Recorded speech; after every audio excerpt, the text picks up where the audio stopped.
obliterate. I couldn't even say that. I picked a word that's hard to say. That I don't obliterate. Liberty Mutual. Liberty. Go ahead. Just take. I tell you what. Can I crawl into a hole and just come out of it again? No. Take two. This may take three. All right. So I've already messed up, apologizing for totally crapping the introduction last week by crapping the introduction this week. So I'm going to take a deep breath and we're going to go again. Ready? Here we go. It's Tuesday. You know what that means. It's time for Ignition with the AEW Fan Hub podcast team. We've got a big show tonight. We're going to kind of have to speed this up tonight because there are a lot of stuff to talk about. Hopefully, we want to give the time that everything deserves, though. We're not going to rush through, but don't be mad at me if I say, hey, moving on in the middle of a sentence. Probably one of my sentences. Anyway, we've got a big week. We've got AEW Dynamite and AEW Collision, a 3-hour block Wednesday night at 8 p.m. Eastern time. Then we also have Fairway to Hell at 8 p.m. Saturday night. It's just a 1-hour show. I'm thinking, who's going to go to a 1-hour show? Maybe they have something else arranged, like a Ring of Honor tapings, some big matches, something to that effect. I don't know. But we'll see. But anyway, let's get on with the show. This is Kelson.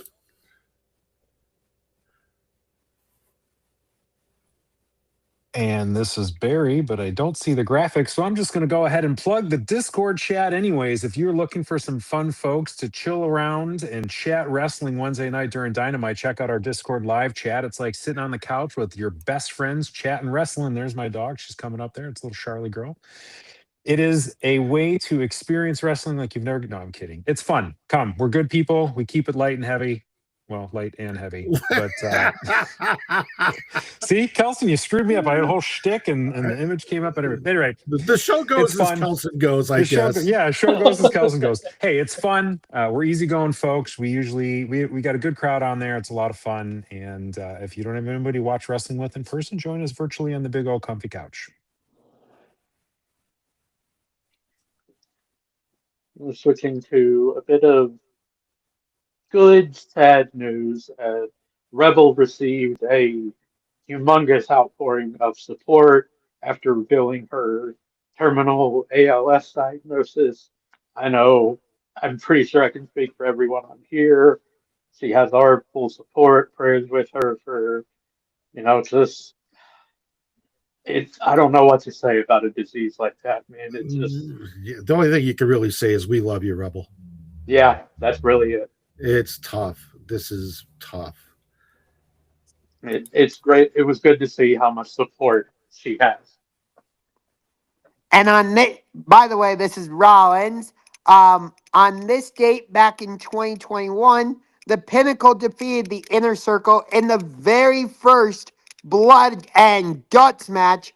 Also, Julia Hart made her AEW Dynamite debut, and Blood and Guts has only gotten like 100 times more violent since this said match. Hey guys, this is your girl Val. So related to Xavier Woods and Kofi Kingston being released by WWE, Bailey posted this on Twitter related to Xavier. She said, "Thank you for everything. I've shared a locker room for you for the last 13 years and you were always there for us. Made us laugh, reminded us of our worth, and got us paid to have fun with our friends. 1 in a million." And I agree 100% with what she's saying.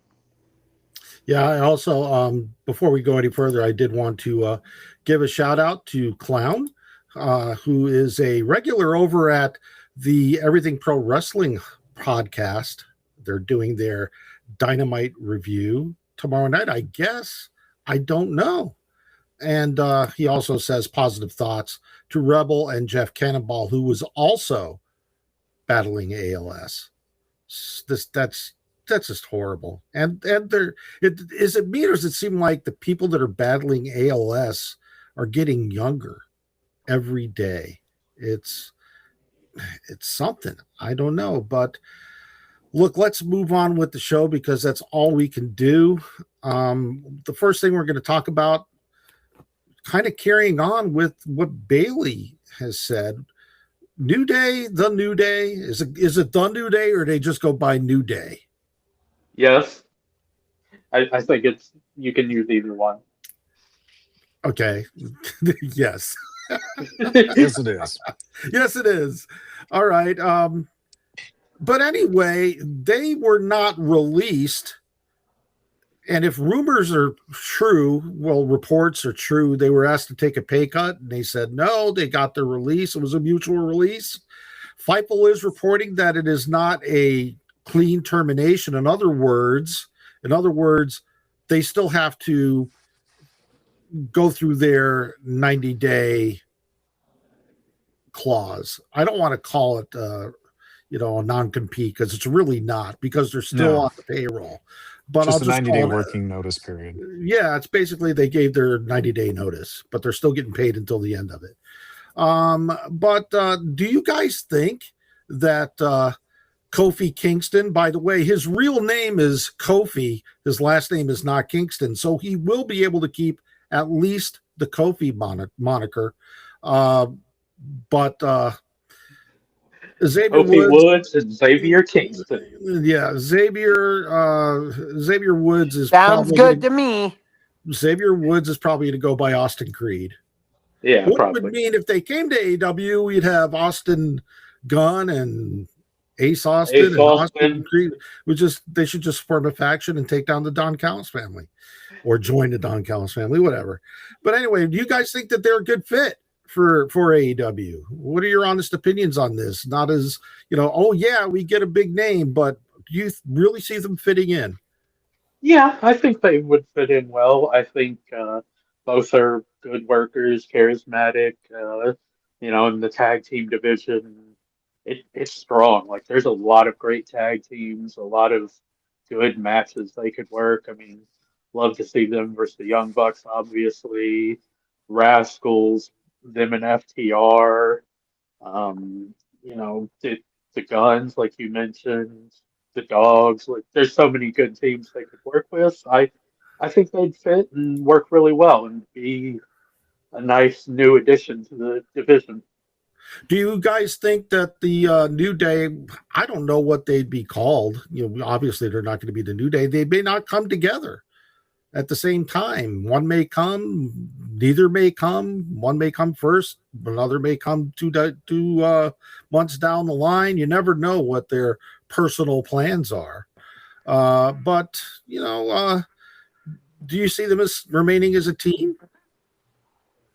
Yeah. I would keep them as a team, but we did see back in 2019, Kofi got over as a singles competitor.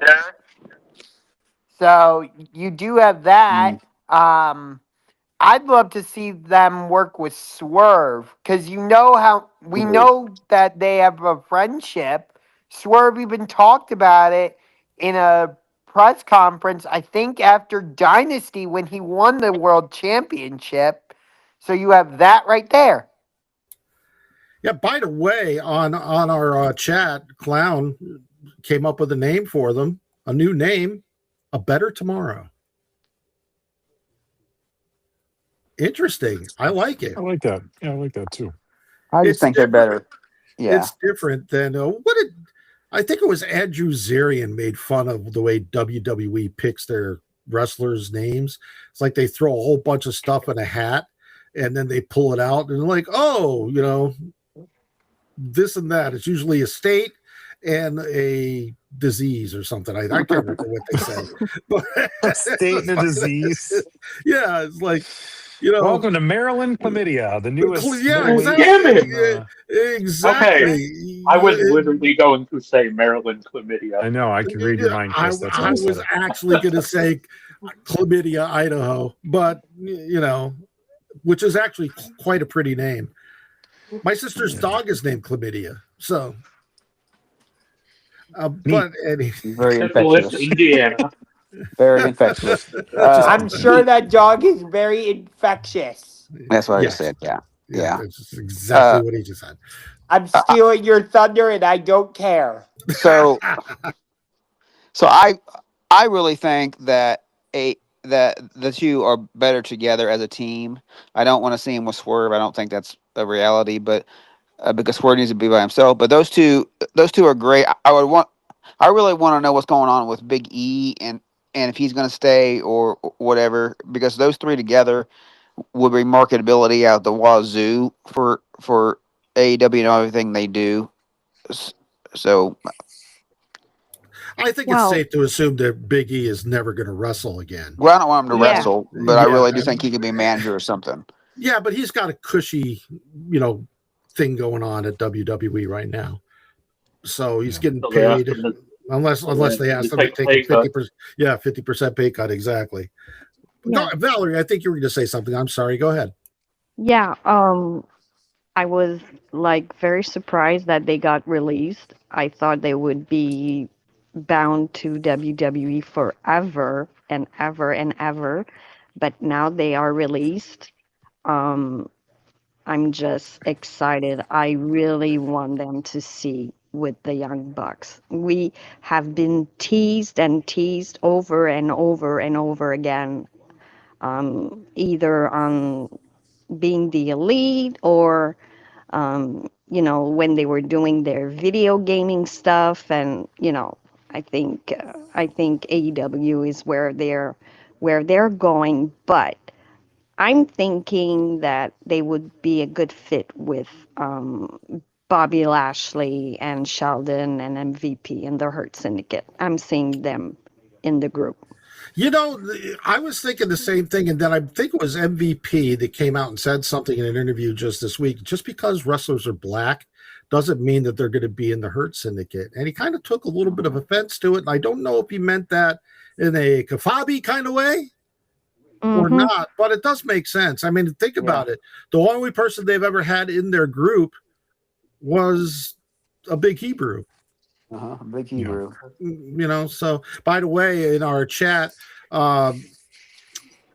Clown says keep them as a team, knock out the dream matches, then do whatever feels right. And that seems like a pretty good plan. Clown really does. Not bad. I'm thinking, especially since they're good comedy dudes, I'm just thinking about them in the conglomeration initially. To bring them in, you can have their dream matches as baby faces, and then to your point, when it's ready, you turn them, and that's what you actually run with from a storyline perspective going forward, whether they're in a group or just heels on their own. But I think you bring them in as baby faces and run through some dream matches first. Oh yeah, They're people gonna get cheer cheered, for so him. don't bring them in. Don't try to bring them in as heels. Yeah, you look at Ricochet. You know he was going to get cheered when he came in. They brought him Right. in as a face. They let him do his stuff, build up, and then when he turned heel, it just worked perfectly. And Yeah. now he's one of the best heels on the Like, roster. These guys do comedy stuff perfectly in line with what the conglomeration does. I'm just imagining them doing bits with OC and stuff, and then you have them turn, cost Roddy or somebody, something or other, and then you're off to the races with them. But yeah, they're going to get cheered initially, and just let the fans cheer. You know what I want? FTR versus Young Bucks versus Jet Speed versus New Day ladder match. All in. Yeah, that could be fun. They'll be definitely available. Boy, oh boy. Mm-hmm. Somebody Did you say available? I said available. Liberty Mutual. Liberty Bibbity. By the way, in our chat, Marcus the Entertainer is here saying the best AEW radio show. He's our fan. Hey, Super Steve We chimed in have there, the newbie. one. He's not By new. the way, He just hasn't been here for a while. Yeah, I just haven't been okay. here for a while. Oh, God. Yeah. By the way, Barry, I'm not saying like have Swerve and the Young and New Day form like a trio and put them in the trios division. You can leave Swerve in the singles division, but the three of them together as like a faction or something, that would be must-see television because we know how good Swerve is. We've seen how good Kofi is. Xavier, I think, with the two of them, he can pick his game up. I think it would be awesome. Marcus in the chat says he's listening to us on the road tonight. He further went on to say something pretty interesting. I would like to see Creed and Renee team back on some kind of weekly show. Ooh. So, Also, yeah. don't text. How's he texting and driving at the same time? That's not safe. Well, you know, they do have this thing where you can press the button on your steering wheel. Okay. And Just want to make sure. Don't text and drive, kids. It's dangerous. Yeah. Well, it's dangerous probably to drive and listen to us. No, it's, you know, let's be real here. Yeah, you can be distracted like Kelson. Yeah. I do want to move on because be distracted like Kelson. Yes, of Liberty Mutual. Liberty. Emu, and Doug. You'll need that insurance once you're done listening to the show. Yeah, right, let's hold off on. They are not a sponsor, by the way. These guys are just insane. Okay, come on, let's move on. Right. You know, we the joke has gotten stale, kind of like Eddie Kingston's career. Stale like bread. Anyway, we're going to do something that we've really not done a lot of. We're going to get a little tribalistic here, I think. We may not be, but it is, in my opinion, and the opinion of many others, that TKO is kind of like obliterating professional wrestling. Their decisions that they've made with the blood money stuff, with the, just the 50% cuts, or whatever cuts that their major cuts are asking their wrestlers to take, leading to releases and whatnot.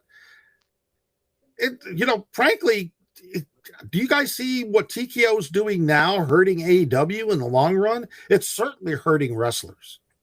No, I think it will help AEW in the long run, because I think there's going to be fans that have been, WWE for their whole life, but have kind of looked at other places and might be getting kind of like, you know what, I really don't like what this company is doing.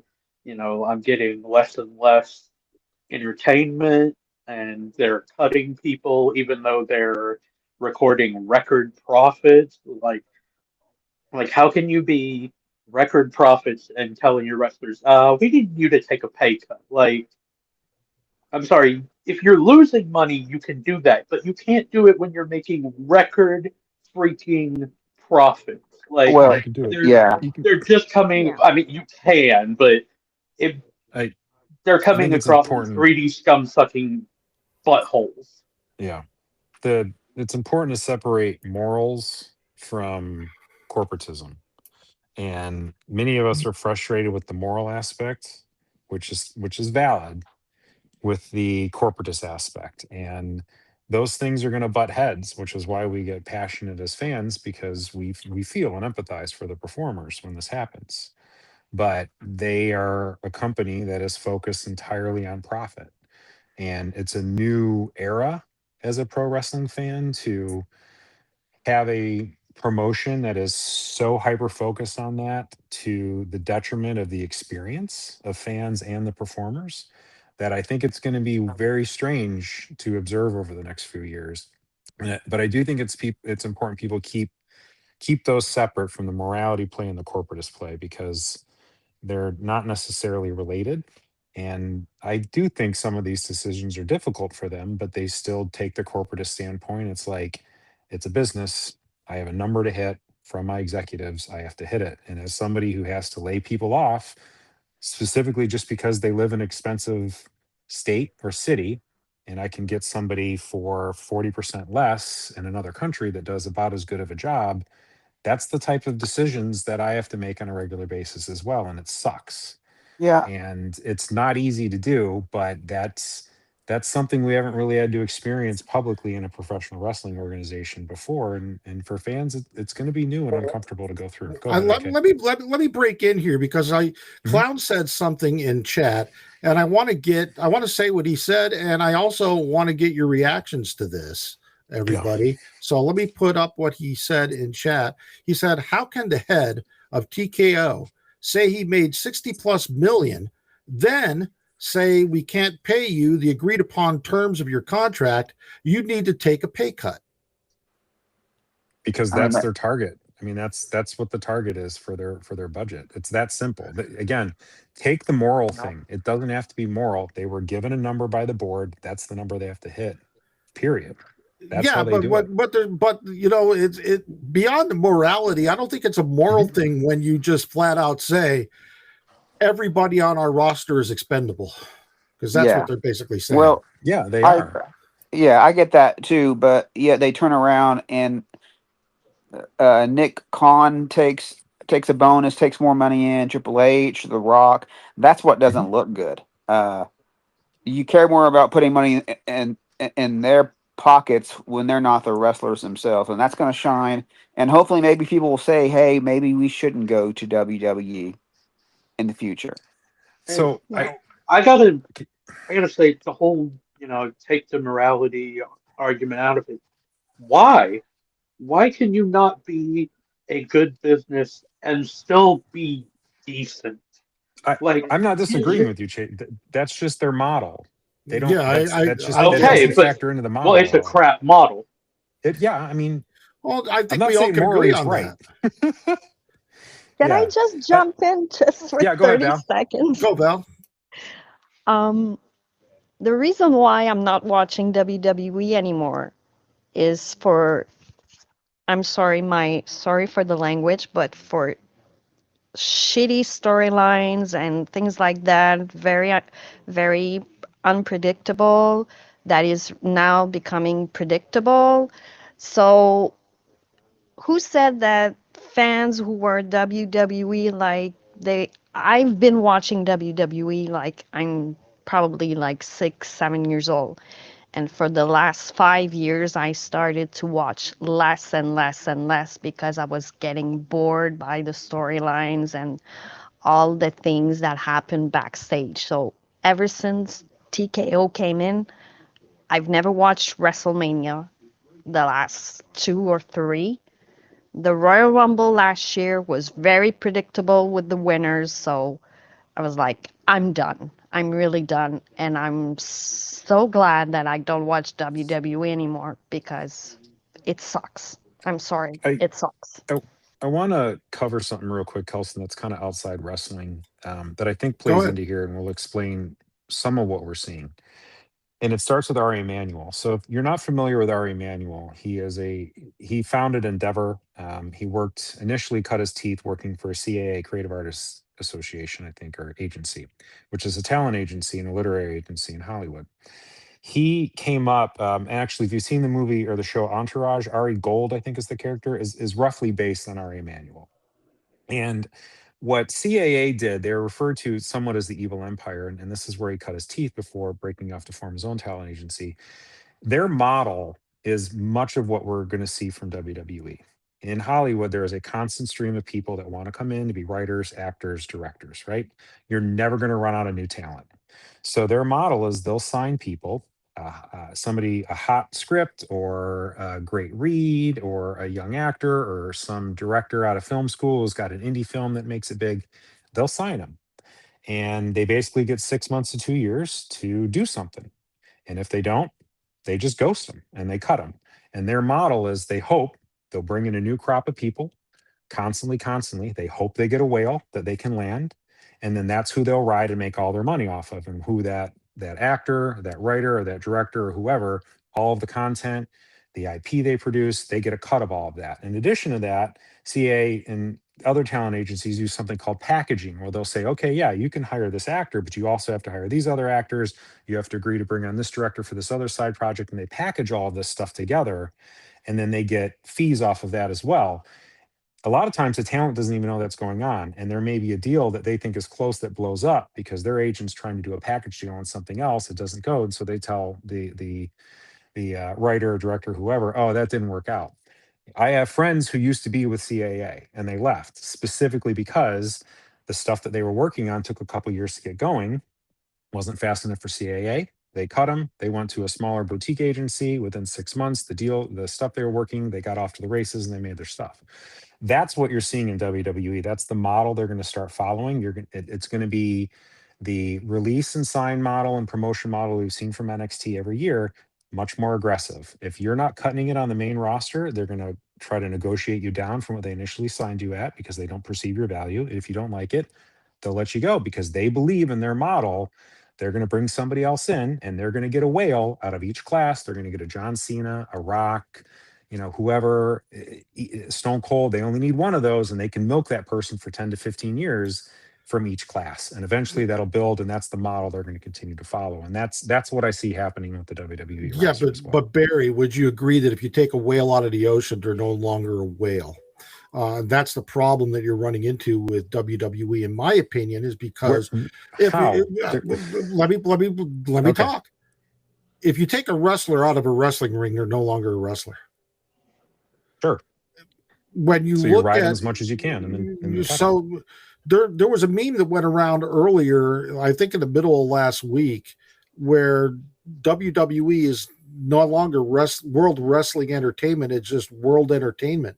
I mean, there's no wrestling involved in it anymore. I mean, it might as well just be called WPE, World Promo Entertainment. That's basically what it is now. To your point on the whale thing, Kelson, though, but they view this as taking Roman Reigns into film. They view Jade Cargill into film and TV. Like, that's Endeavor and the TKO umbrella has their fingers in entertainment. Like, you're not far off. So they're not. They're not looking for wrestlers. I did a meme to answer that meme. I put WWE and AEW side by side. AEW said, AEW, where the best wrestle. WWE, we'll be right back. They're not looking for wrestlers they can turn into entertainers. They're looking for entertainers they can turn into wrestlers. In some instances, yeah. I just think they're running out of whales a lot of different vectors. Go ahead, MK. I just think they're running out of whales to find, if we're going with that metaphor, because they're not bringing up a lot of younger talent. Their talent is older, and that's the problem they're having right now. It's not, though. They're shuffling out the old. They believe in their farm system so deeply that this is the model they're pivoting to now. So all of the older folks, if I am a woman on that roster over the age of 35 and I'm not on TV on a regular basis, and sometimes even if I am, I would be concerned. If I'm a man over the age of 40 and I'm not on TV or close to 40 on TV on a regular basis, I would be nervous. That's the model they're going to follow. There will be a constant stream of people they can pull from college, from CrossFit, from whatever they think they can put through their camp and convert into a performer. Most will fail. They only need the one or two big ones to succeed out of each class, and that's what they're going to keep cycling through. Marcus, the Entertainer, in our chat said WWE is part of an umbrella with TKO and Endeavor now. Some WWE profits go to debts of other enterprises in this umbrella, which is the truth. And I mean, that's no secret. And Marcus, I just got to ask you, were you swerving all over the road when you were typing that? Or did you pull over? Yeah, look, with TKO, WWE fans are not happy with TKO. There's a lack of trust there. I mean, I see it all the time. I see people commenting about it all the time. They don't know what to make of TKO. The fact of the matter is that it's just I gotta mute whoever is unmuted, making a ton of noise. But anyway, it's just there's a lot of uncertainty. Are your favorite wrestlers or performers or talents still going to be in WWE 2 weeks from now? What's going on? It's kind of a tough time. The good news is that there is an AEW, and there is a Stardom, and there is a TJPW, and there is a New Japan, and MLW is doing really well with their signings. So I mean, there are options for these talents. They may not make as much as they would have made in. Marcus says that he's a passenger in the car. So yeah, well, that makes sense. You should have said that to begin with. Jeez. But my point is that you're not going to make as much money as you probably would have in WWE or AEW, but you may make as much money as you would have in WWE after they ask you to cut your salary. I think Backlash will be okay this weekend, but there's not that one match that I'm like, oh my God, I have to see that. Yeah. Well, look, let's move on because we could go in circles on that. I kind of want to talk about some AEW stuff, the dub. Mm-hmm. So let's talk about MJF because he just lost the other night. Kevin Knight didn't win the TNT championship, but he's still saying that it doesn't matter. He's going after the AEW World Championship. How does he get to that point other than, the only thing I could think of is winning the Owen Hart tournament, which means that MJF is going to have to actually wrestle some matches like on a weekly basis. I think the match happens at Double or Nothing, and Darby said he had the perfect thing for Max to put on the line. I would be surprised if it isn't, if I'll give you the match, but if you lose, you can never challenge for the title again. I hope that's not it because that's been overdone now. That like what they did with Hangman. Yeah, but exactly. It's been overdone. Which Max mentions every single freaking chance he gets. So that's exactly why Darby will say that's what he has to agree to. Right. He's gonna get done to him what he did to Hangman. I honestly don't think so. If anything, he would say, "Hey, I'll give you the match, but if I win, Hangman can challenge for the World Championship again." I was going to say the same thing. But you know what I think it's going to be is if Darby wins, he gets the lead role at Happy Gilmore 2, Son of Happy. It would be Happy Gilmore 3. Well, yeah, Happy Gilmore 3, Son of Happy. Extreme Happy. Extreme Happy, yeah. Yeah. I do have to say this and the Will Ospreay story, I think are not just the two best stories in AEW, but the two best stories across wrestling right now. Okay, we'll be getting into the Will Ospreay bit in just a little bit. I know, but I'm just saying this and the Will Ospreay story, I just find them both extremely interesting. We think they're going to go one way and then they don't.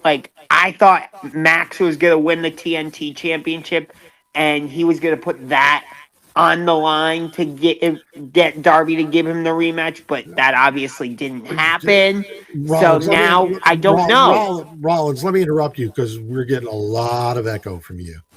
Yeah. Everything that's said is coming right back at us.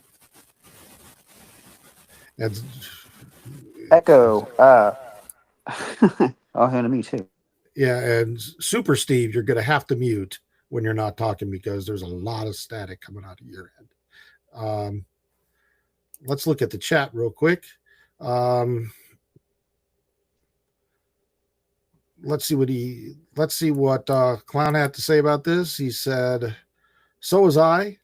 He said, "Darby just has to say, I want to fight the best. So if you want a shot, you got to let Hangman challenge for the title once again. That way, win or lose, Hangman is free of the stipulation." Yeah, that's the only thing I could think of. If Darby does go with him head-to-head with MJF again, it's going to be that. I think that's a waste of that. It's a little too soon, yeah. Yeah, MJF has to offer to let that go to get Hangman to do something. I don't think a third party should be the person to get rid of that stipulation. Yeah, and especially to keep in their pocket for a bit. And especially, why would Darby do that? It's not like him and Hangman are the best of friends or anything like that. Maybe if it was a Kenny Omega or, even Swerve just for selfish reasons. But Darby has no reason to do that, but he does have a reason to want Max to never be able to challenge for the title again. But now, if you remember back when this stipulation went into effect, and we were talking about how does MJF and Hangman get out of this stipulation? I stated at that time is that MJF is going to need help. He may go to Hangman and say, "Hey, if you help me get the title back, I'll lift that stipulation." Gotta So be, man. Yeah, but the that's another stipulation option. was a verbal one. It was never written in a contract. Right. It's a gentleman's agreement. That's why MJF's got to be the one to release him from it. Yeah, and there's I no agree better with gentleman you, than Joseph. MJF. Yeah. Man of his word, right? Salt of the earth. Salt of Just the a earth. real. What I will say though, Chris, is it was Darby that helped Hangman in that Texas death match at All In Texas to beat Moxley. Yeah, but that was more about Moxley than it was Hangman. I'm just saying I wouldn't be surprised if that's what Darby does. And I also say that because I think MJF is winning the title back.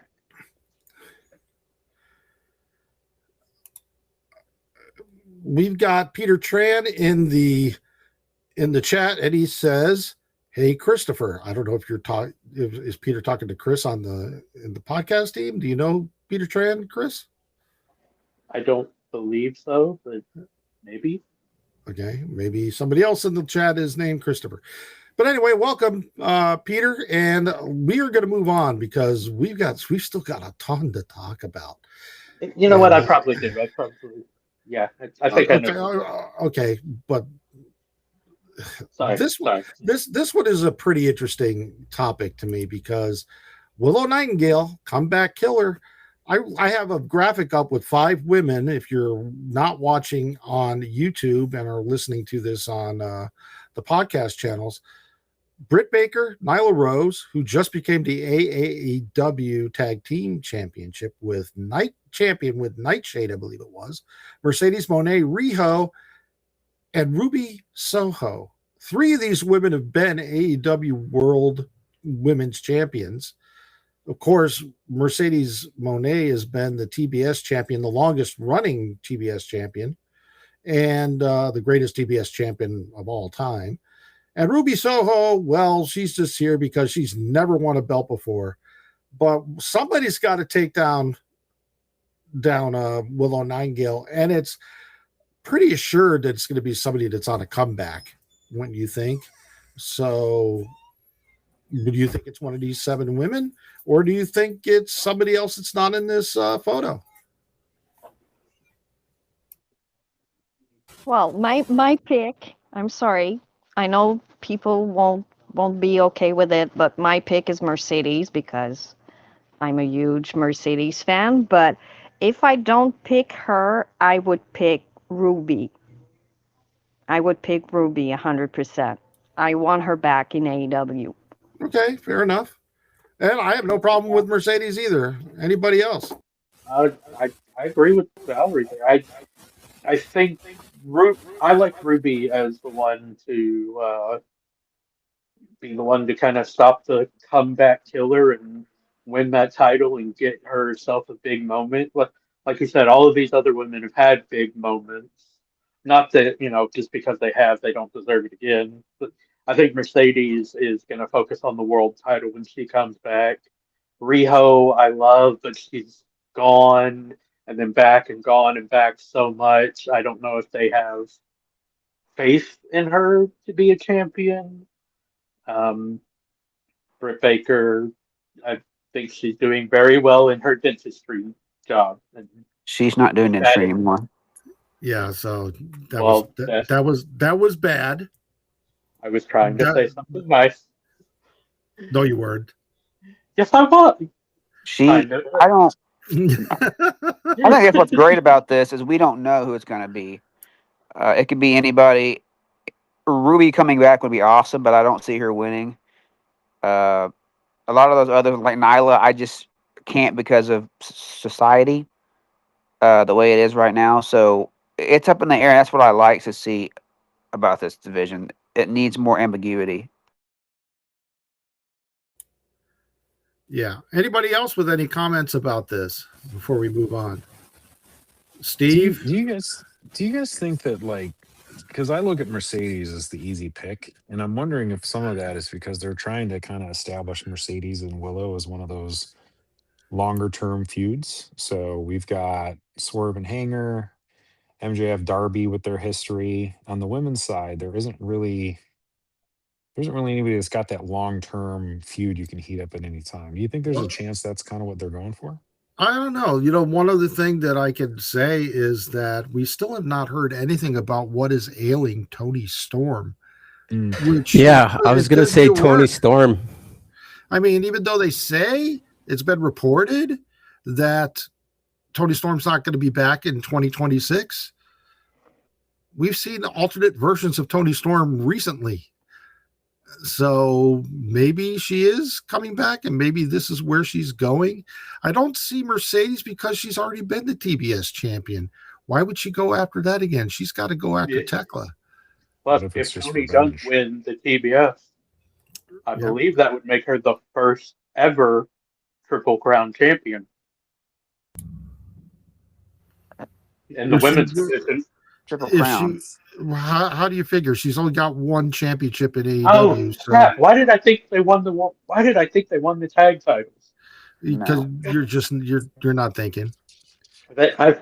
Ah, Poor I Noel. wanted them to win so much. I guess I made it up in my mind. You convinced yourself. I do that all the time. I look in the mirror and I totally, lose that whole Brad Pitt aura that I thought I had before looking in the mirror. But let's move. I do want to move on quickly because again, we have a lot to get into. I think we've said what needed to be said. Shane's not here, but Chris, explain to us what happened with the United Empire in New Japan. I know that Andrade El Idolo won the IWGP Global Heavyweight Championship, and the United Empire, which included Will Ospreay, also won a belt. Care to explain? Yes, Andrade at night one of Wrestling Dontaku defeated Yotasugi in a fantastic match for the IWGP Global Heavyweight title. And then night two, which is what I just said. right. And then night two, Will Ospreay, Great Okan, and Hanare won the never openweight 6-man tag titles. And Callum Newman retained the IWGP Okay, heavyweight title. we're not going to go into all the Well, you asked, NJPW stuff. you asked for United You asked about United Empire. He's included in United Empire. In relation to Will Ospreay, I don't care about anything else. I'm sorry, but NJPW bores me to tears, and I don't feel like falling asleep in the middle of a podcast. Are you going to mention though that he attacked the guy on command, or reluctantly attacked? That was a very interesting deal at the end. After Callum Newman's match, he was going to attack Shingo Takagi, who he had just defeated, and Ospreay like, no. And Callum basically was like, this is who we are. Like, you need to remember that. And Ospreay was a little reluctant, but he did blast him with the hidden blade and knocked him the F out. One of the things that I find interesting, Chris, about this whole thing is Andrade's win over Yoda Tsuji. I did it again. Liberty. But yeah, because Tsuji was the one that was really coming down hard on AEW, saying, I don't like AEW. I don't like our relationship, meaning New Japan's relationship with AEW. So this is definitely something to me that's setting up a match at Forbidden Door, which makes sense because it's an IWGP title. So there is a chance that Andrade will lose it at Forbidden Door if Andrade was fighting Yota Tsuji for the TNT title. There's no way in hell Tsuji would win it. And originally this match was going to be Gabe Kidd versus Yota Tsuji, which added a whole nother layer because Gabe Kidd, before coming to AEW, was all about New Japan. Like, I mean, he's a dojo guy. Like he was New Japan, and then the moment, I don't know if maybe he felt like they didn't offer him enough money or AEW offered him more or whatever, he was just like, F New Japan, F Tanahashi, F Right. this, I'm all in with AEW. And I Okay. think the same result would have happened. Yeah, this is definitely build up in a big way for Forbidden Door. Now with United Empire, is there a power struggle for leadership in United Empire right now? You know, it's interesting. Like United Empire, they have that great respect for Will Ospreay because he started it. You know he brought back Great Khan from his excursion. He really gave Hanare a new lease on life. But when he left, they were a little directionless. And Callum Newman has stepped up and brought them back to what they were, because Osprey was not always the happy, smiling baby face we think of. He was an assassin. He was a villain. No, He was yeah, I knew brutal. that. Yeah, I mean, he was a baby face. I think when he first came into AEW, but quickly turned into a heel. For quite a while. Don Callis family Yeah, and all that stuff. yeah, for So, sure. so And it's going to be interesting to see what happens with United Empire and AEW, because like I said, I really don't care what United Empire does in New Japan, because I can't watch New Japan. It's like watching paint dry to me. The It matches feels like this is a horrible. good two-pronged story. Like they're doing it from two different perspectives. In AEW with Will Ospreay, it's more of the mental aspect, whereas in New Japan, it seems like they're doing the in-ring stuff. And I kind of like how they're gonna, I guess, weave the story together and yeah, put. and Go that was a ahead. lot of fun. I was going to say that was a lot of fun with the six-man tag title match. Him working with Great Khan and Hanare, like they were definitely more vicious than he wanted to be, and had to be like, "Hey, this is how we do things. Remember." Like it was an interesting part of that match. It all adds to the Osprey story for sure. There's definitely a lot there, and I think Forbidden Door will be very interesting with that kind of as a big focus.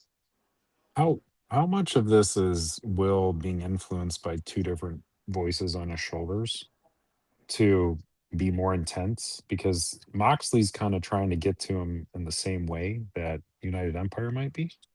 Well, and So, one thing, it, but when he was telling him, when Callum Newman was telling Osprey to hit Shingo Takagi, Osprey turned away.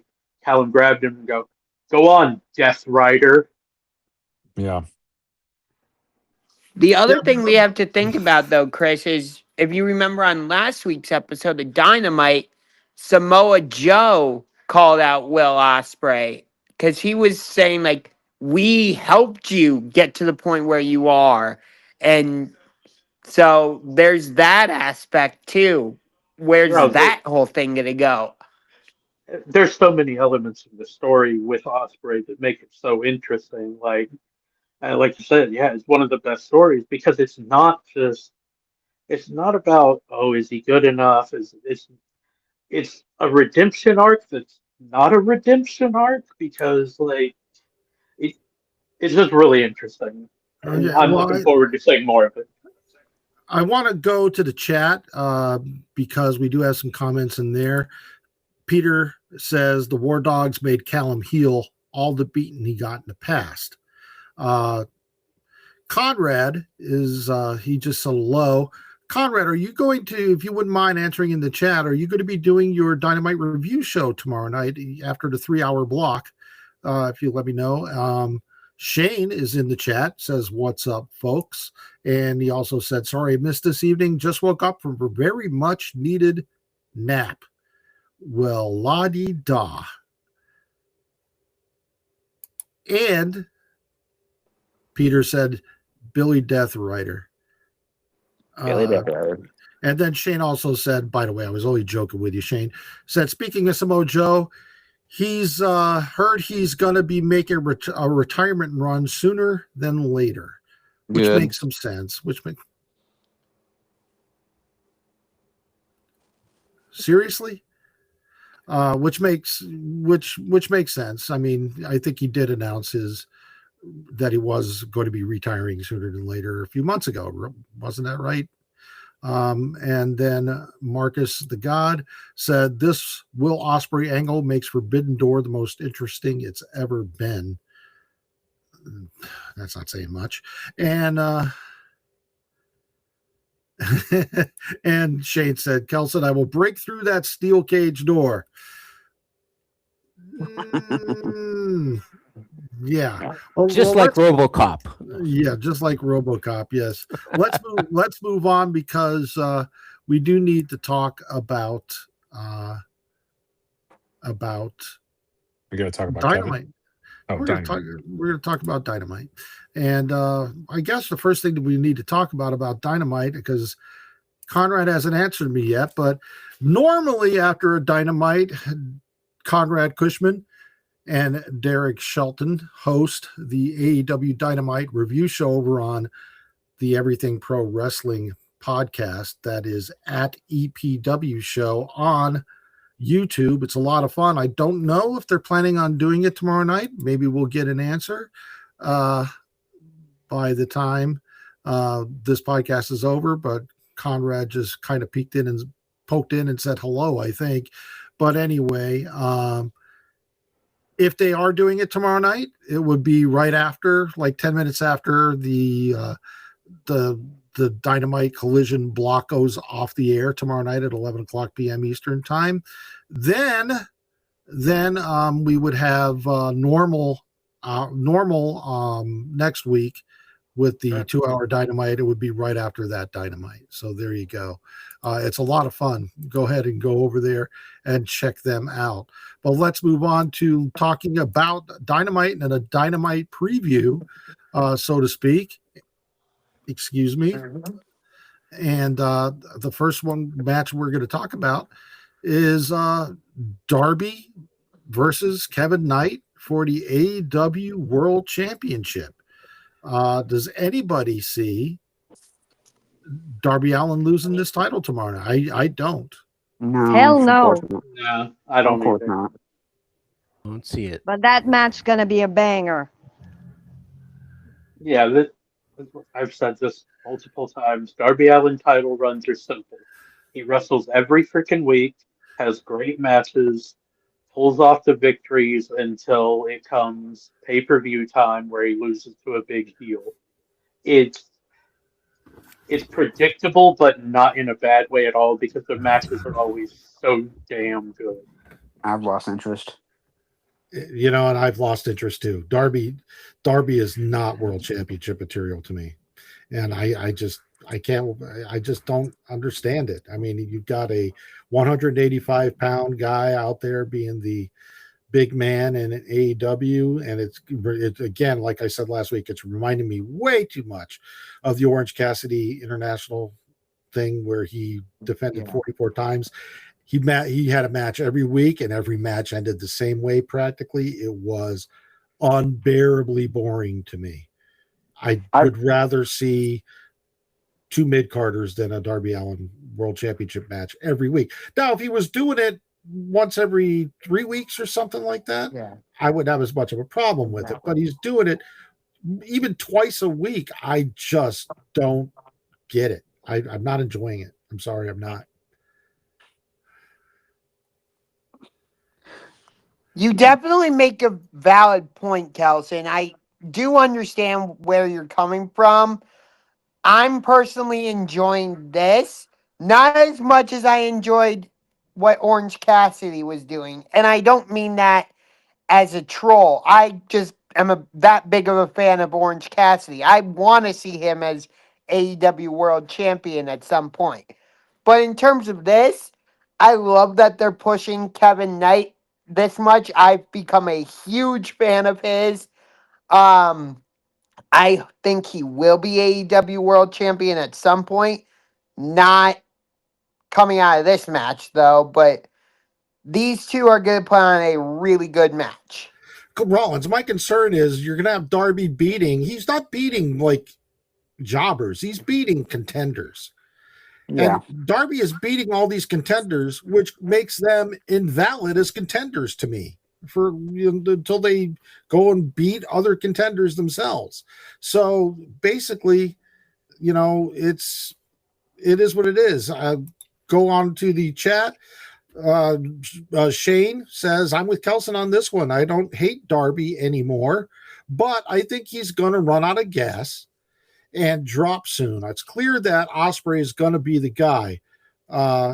Conrad said, I like Darby's run, but it's not long for this world. Doesn't have to be. Conrad, again, are you doing the Dynamite review show after the 3-hour Dynamite tomorrow night? Peter says Darby is a fighting champion. Of course he is. My thing is that, to what Rollins says, I was every bit of a fan of Orange Cassidy when he was the international champion. By the end of his international championship reign, I didn't care and I think I even said this, I could go without seeing Orange Cassidy in a single match for 6 months. Yeah. That's where you and I are different, Kelson. And I respect that, Rollins. That's just the way I feel. I mean, I was just burned out on Orange Cassidy because his run was so freaking unbelievable. It was just not, and when I say unbelievable, that it wasn't like, oh, that's unbelievable. That was it. No, I understand what you're saying. Yeah, Conrad did say that it's going to be a Thursday review this week instead of a Wednesday review. So there you go. Mm-hmm. I don't think this ends up in a clean finish. I think last week's match between Kevin Knight and MJF set this up. I think we're going to see Kevin Knight with a legitimate shot to win it, and I think MJF's going to screw him. I disagree that winning over contenders makes them not contenders. I don't think that's applicable to anybody else. I don't know why that would be applicable if they lose to Darby. And Darby's title run was always intended as a short-term run. And he is not losing. Hang on. He is not losing in the way we don't yet, but I trust my instincts on this. I don't see him going on a 40 match winning streak. I think he loses this belt sooner rather than later. And he's not winning the same way that Orange Cassidy was winning. He is fighting these people to the death. And he's not necessarily winning in a fluke win. He's winning with multiple finishers to finish off large opponents and more athletic opponents. And I think the tell is that he won the title on fluke. He very much came into this title. And I'm on record as saying I think this was a mistake. I don't think this was the right thing to do, but I think you did say that. They're doing it the right way. And to your point, Kelson, they have to end it sooner rather than later, or it will fall into the tired trope.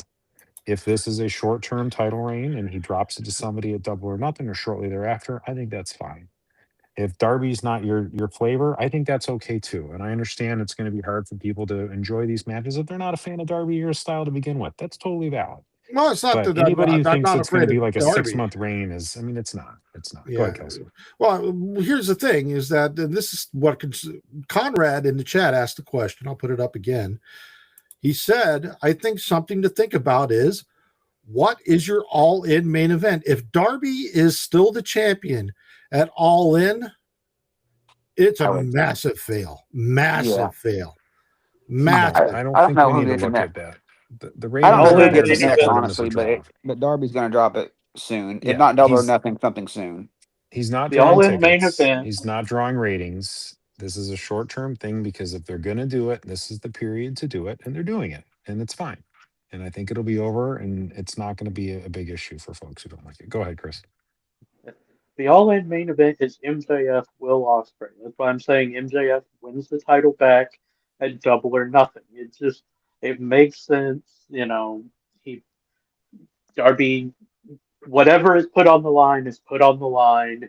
MJF cheats to win, because that's just who he is. And then he goes on and you have the, not necessarily hometown, but the home country hero defeat the douchebag villain who is terrorizing the company again by being champion.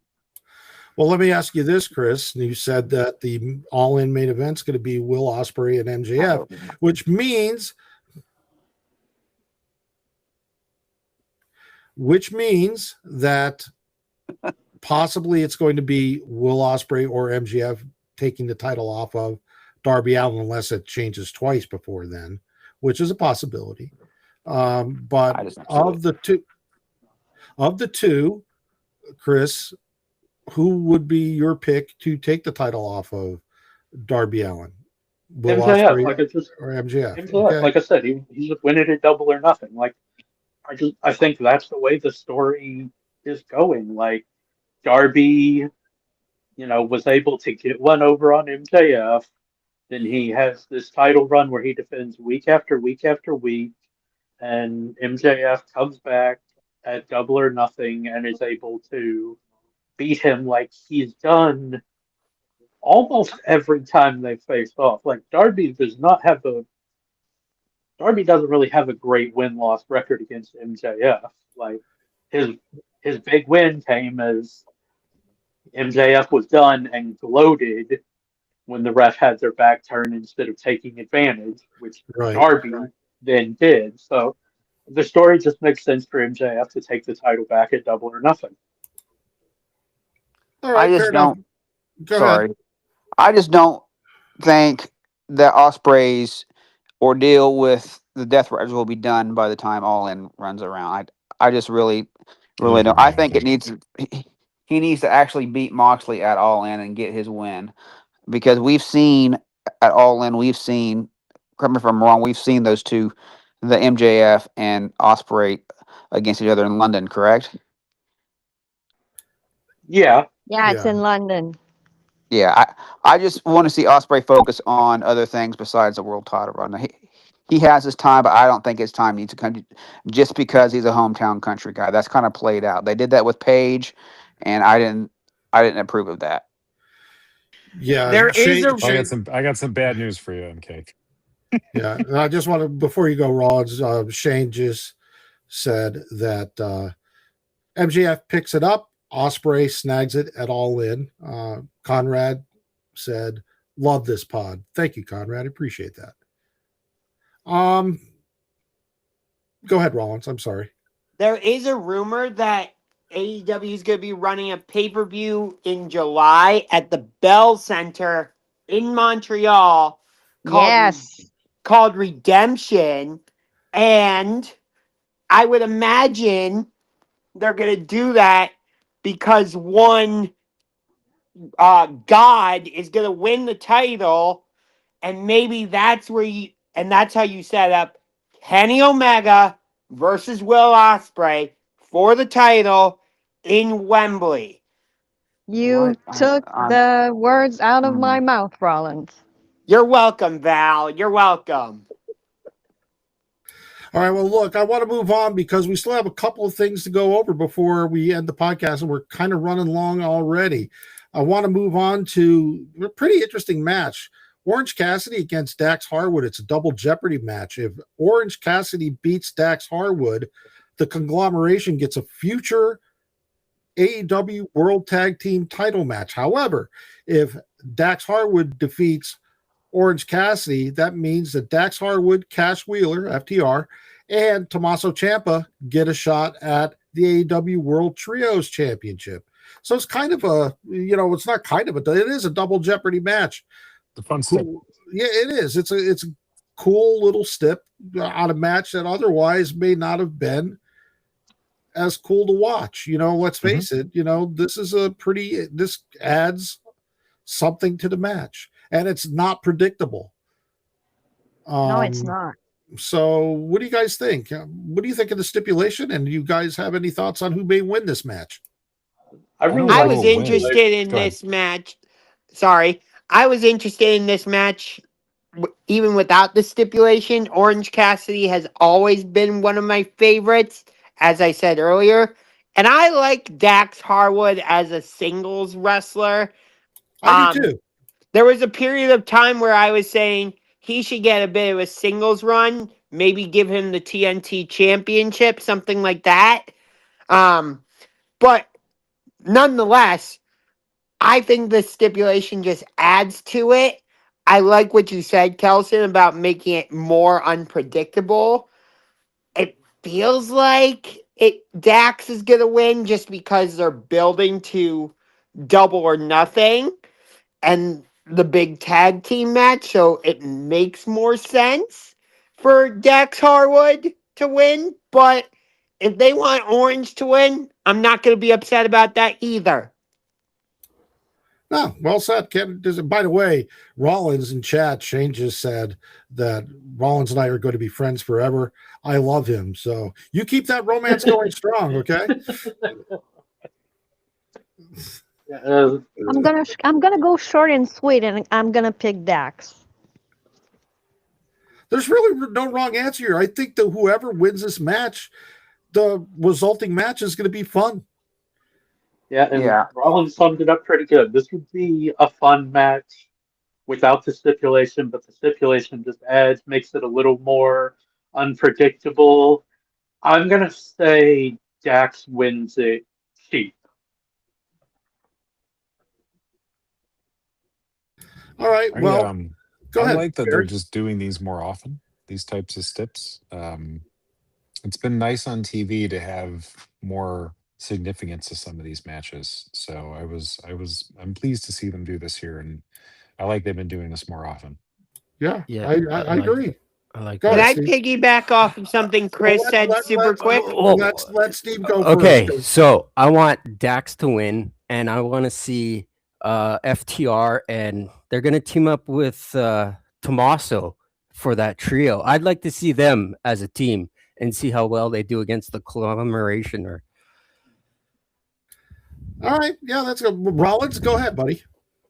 So I just want to piggyback off of what Chris was saying. If Dax is going to win this match, I don't think it'll be clean. So I agree with you on that one. Just the way FTR have been presented as heels, it feels like a clean finish wouldn't make sense. Okay, well, look, guys, I want to move on to talk about yet another match that's happening on the 3-hour AEW Dynamite, and we've actually got 2 more matches to talk about on the AEW Dynamite Collision block, but this one is also an eliminator match. Jon Moxley versus Muppet Jesus, Juice Robinson, for the chance for Juice Robinson to get a actual title shot at the AEW Continental Championship. This one could go either way too. What do you guys think? Moxley. My heart says Juice. My head says Moxley. It'll be Moxley, but I love seeing Juice anytime. So, but I think Moxley keeps on rolling on.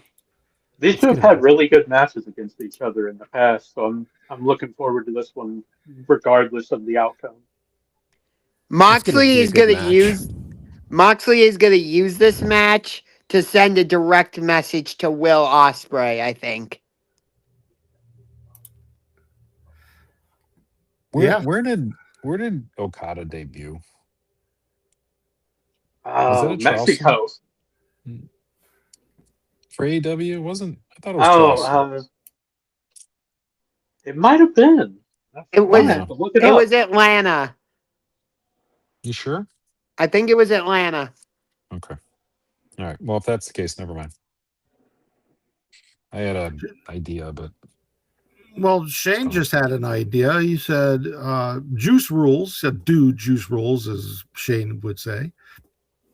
But he also said, but I've got money on this possibility being a device to bring back Switchblade. That's where I was going. That's why I hope please. So. I hope so. That's why I asked if that's where Okada debuted. I think he debuted in Charleston. I could be wrong, but I think he did. But I thought it was Atlanta. If there's a history of debuts or returns in Charleston, which they can't sell tickets to save their life in that market. No, I don't know why. You said so. Yeah, I would not be shocked if after post-match shenanigans leads to Switchblade coming back. Yeah, the Guns versus Death Riders. Charleston's going to be it was Duluth, Georgia. Duluth, Georgia. Duluth, okay. Okay. Well, let's move on because we do have a couple more things to talk about before we wrap it up for tonight. There's so many things. I want to talk about the women's match tomorrow night. This is a non-title match. This is basically a grudge match between Hikaru Shida and Chris Statlander. And, these are two teams that don't have names. Very rare thing in the AEW women's division to have two teams facing each other that don't have names. So I'm interested to hear what you would say for Hikaru Shida and Chris Statlander, what their name should be. I do have a name for Mina Shirakawa and Harley Cameron because they're such good friends, and this is the only reason I'm saying this is because they are good friends. I'm going to name them bosom buddies. I knew you were going there. So, I had considered Boobs of Wrath, but I thought that was a little crass. Oh, boy. And I didn't want to say that with Valerie here because I'm a respectable gentleman, but I said it anyway. When? So it's about When has that ever been the case, Kelson? About 16 minutes ago, I think I hit my sweet spot. Oh, you don't have a filter. Come on. But anyway, does anybody see? This is something that I really wanted to ask people because when I'm watching specifically Hikaru Shida and Chris Statlander, everybody's saying Hikaru Shida is going to turn so fast. I don't think so now. I think Chris Statlander just stands there and you can practically see this steam coming out of her ears. She is just so over the top mad all the time. I think she's going to haul off and kill Hikaru Shida tomorrow night. Just literally try to kill her. I think that's what it's going to boil down to. I think that Hikaru Shida has just found her voice, and boy, has she found her voice. Yeah, she did. She's doing fantastic. Yeah, that accent kind of softens up real quick there when she gets heated, doesn't it? Yeah, and I think it was you that pointed out, Barry, how when not only Shida, but all the Japanese women, when they're speaking English, they're saying these sweet, kind things. And then when they revert to Japanese, they're vile as hell. I think it was Chris. But like Shida, the last couple of promos she's done, especially last week when she was heated and like her accent softened pretty heavily. Mina's is still thick, but I think Shida plays up her accent a little more when she needs to, and she was pretty good on the mic last week. I thought that backstage she was some of the best stuff she's done. Well, Shida does speak very good English, but she still cannot say the word woman, and I love that she can't say the word because she says, "I'm going to be the Women's World Champion again," and I can't help it. I think that is the most adorable thing ever, and I know she's doing that stuff on purpose. There's no way she can't say women. Both her and Mina play up the accent. Okada does as well. Takeshita, I think his English is still pretty basic though, so his is.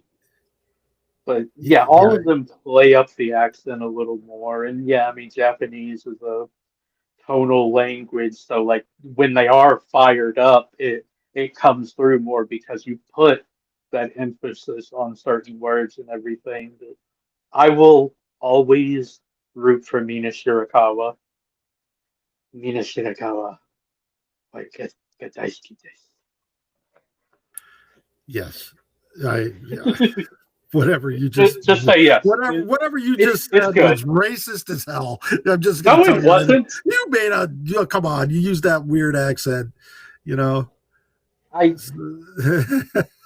simply use Japanese.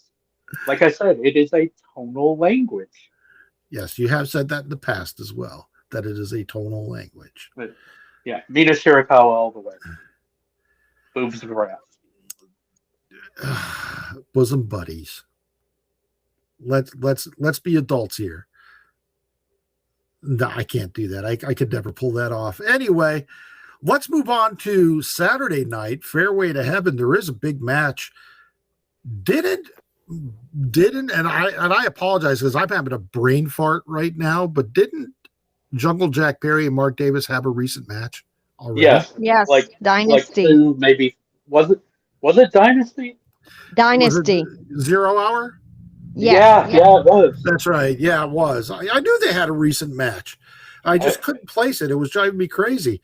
Was Jack Perry the national champion in that match? I He have to was, say, Yes. and it was a title match. Like, but you know what? The match was really freaking good, and I can understand that. Like, play it back, man. So do you think that this is a match where they're just trying to recapture that fire? Or, in the past when we've had rematches like this, the challengers won. Do you guys see Mark Davis winning this match? I I I think so. don't think I don't think it's likely, but I wouldn't be shocked if he does. It's one of those where I'd I'm love about for him like too. 65% sure Jack Perry is going to win.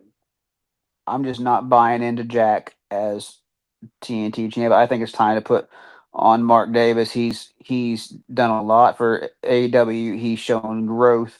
I think it's time to put a title on him.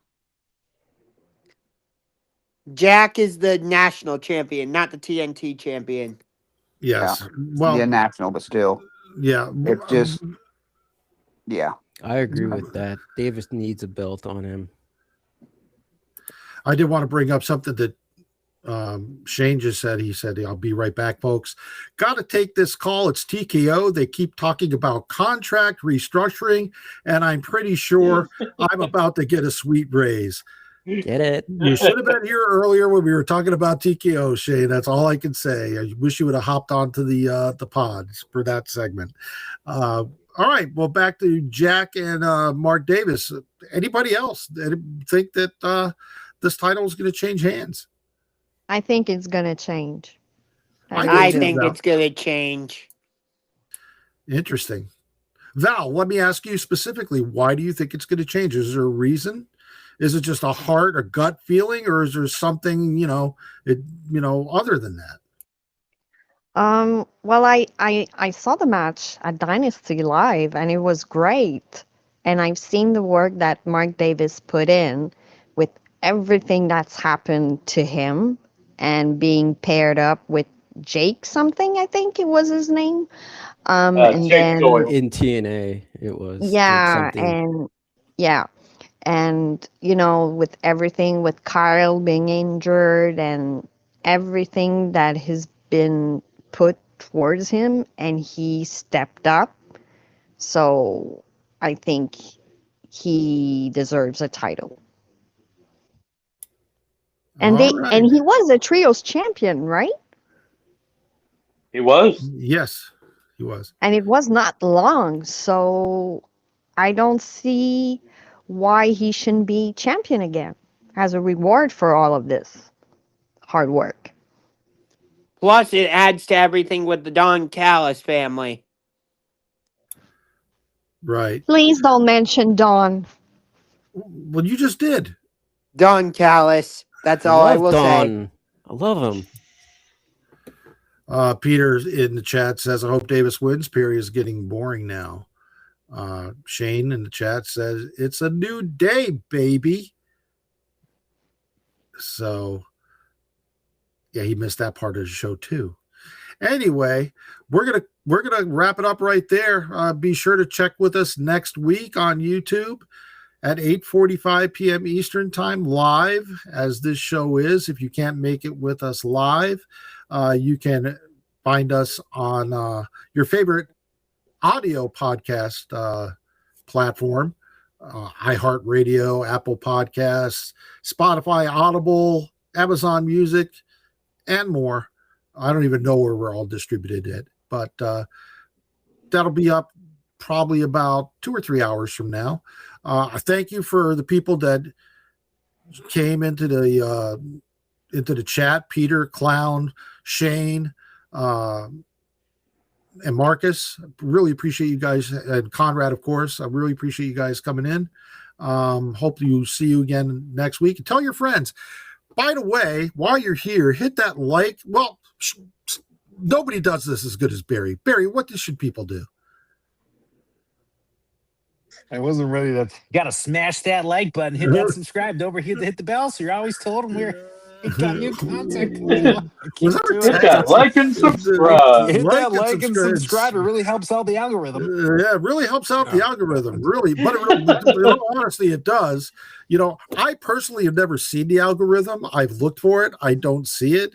I think it's under my bed right now, but I don't like looking under there because I think my cat pooped under it once, and I think she did it again. Okay. But just anyway, kind of left it there and hoped it just kind of it's just like a white stone now, But Wow. So if you're gonna smash something, smash the like button. Yeah, smash the like button. They're right there. Yeah. well, there goes me being mature right away. I just lost it right there. So Anyway. it wasn't the early Liberty Bibberty stuff was the mature thing. This is what you were holding out The for. Liberty Bibberty thing was me making fun of myself because tune in next Tuesday at 8:45 p.m. Eastern to see if Kelson falls over his tongue yet again during the intro to this podcast. I was doing I think I had done it perfectly like 100 times in a row at least.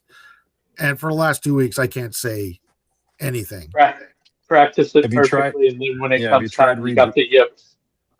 Have you tried rebooting? That can help. Rebooting? I should try drinking. Unplug it, and then press the 10 Start and plug it back drinking. in, and then see if that fixes your. I probably if you blow into it, you can Yes. restart it. Yeah. All right. Good night, Eddie Kingston.